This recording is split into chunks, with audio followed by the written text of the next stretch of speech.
এখন আমি আপনাদের সবার জন্য সেই সুস্বাদু পুলি পিঠা বানাচ্ছি। দেখুন কিভাবে আমি বানাই, আপনারা ফলো করে দেখুন।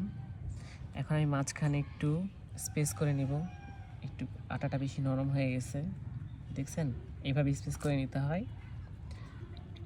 অনেকে হাসবেন, হাসা কিন্তু যাবে না, কারণ আমি ছেলে মানুষ, বানানোর সময় ভুল হতেই পারে। এই তো, এখন এখানে একটু পুর দিয়ে নিব। এই যে পুর দিয়ে নিলাম।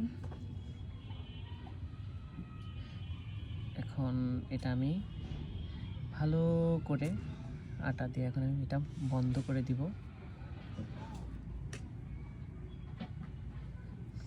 এরপর এভাবে ভাঁজ করে দিব।